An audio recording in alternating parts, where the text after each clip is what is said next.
Let's try knight f3,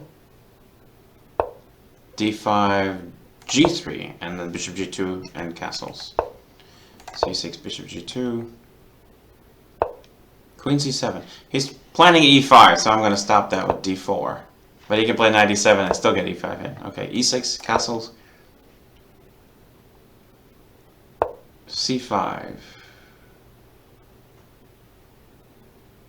Okay. Bishop f4 is playable. I don't like the queen b6. So I think I'll probably play c4.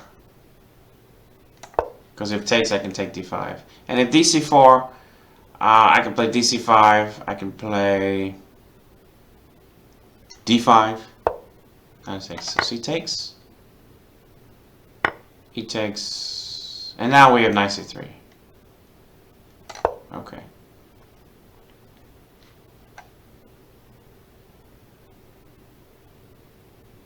Bishop d6 allows knight b5, and that's why he plays a6, so there's no knight b5.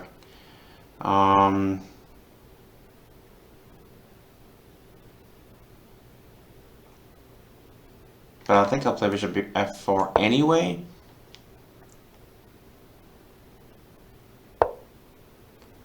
And then take on d6, take on c5, and then he has an isolated pawn. And put a rook on c1 and a knight on d4.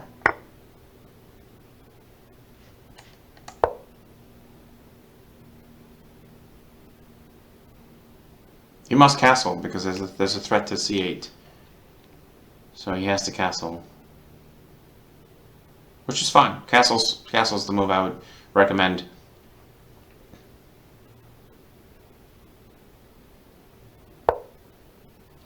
Okay, that looks bad.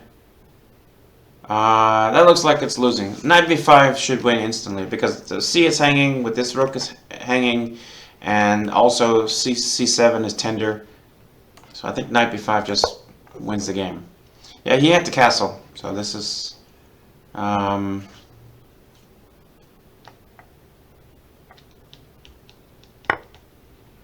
then rook takes, check. And I think we win a rook.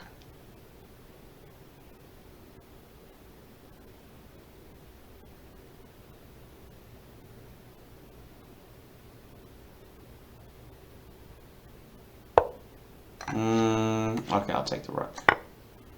He might take a2. Okay, but let's see. Knight d4. It threatens knight f5, so he can't ignore that. Maybe g6 to protect f5.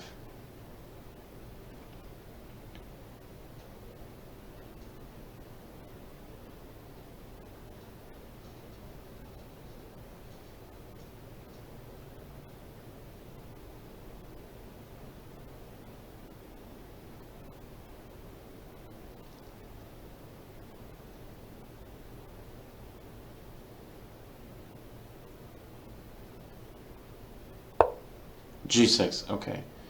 It's funny, if the pawn were on b6, I could just take b8 and put it in a knight check, but that's not the case.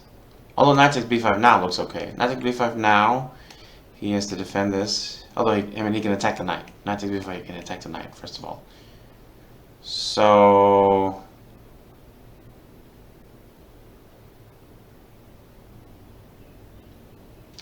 I could play queen b3.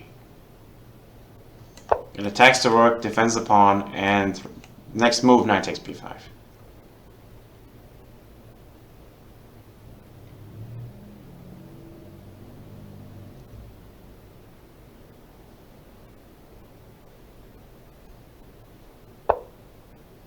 Okay. Now knight takes b5. There's rook b4, but I don't think that's any good.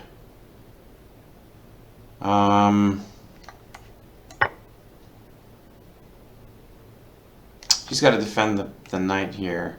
And the rook's under attack. Let's not forget, this rook's under attack. Queen and rook are both under attack. Queen b4. Okay, that's what... But, this knight's under attack. I can play queen e3 check and then somehow try to take this knight.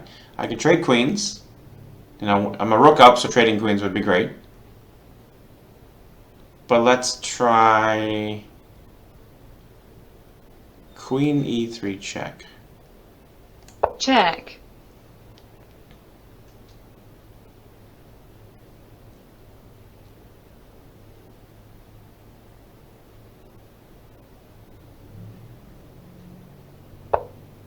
Okay. If I take the knight, my own knight hangs. That's one way to play the game. Another way, I suppose, is bishop h3 check, and he runs to c6. Then we try rook c8 check. He takes the knight. I don't know if that wins anything. Or even rook c1 check, he takes the knight. Bishop h3 check is what I'm thinking. And then, or even queen b6. Queen b6 defends the knight, attacks b7. Looks pretty straightforward. Queen b6 just defends everything. Bishop h3 check, king c6. Knight a7 check.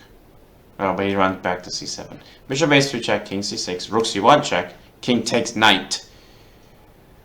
And I think just queen b6 right now looks okay. It defends the knight, it attacks b7.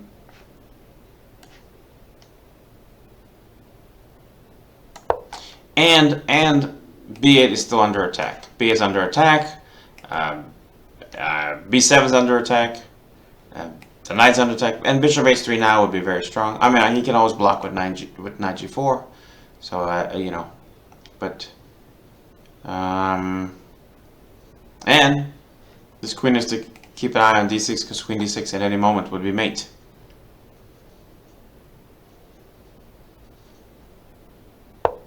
Knight a6, okay.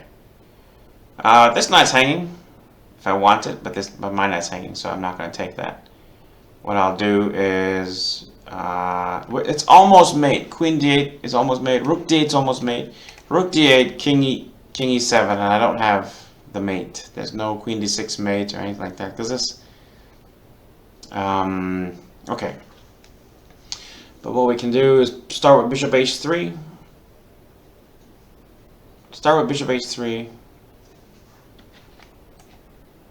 I mean, I could take this, and he runs out to e6. But I think bishop h3. Check. If king e7, queen d8 is just mate. So he must play knight g4. Oh! But then I can take g4, and then I can get my queen d6 mate. But this is just mate, queen d8. Victory. Okay, good game.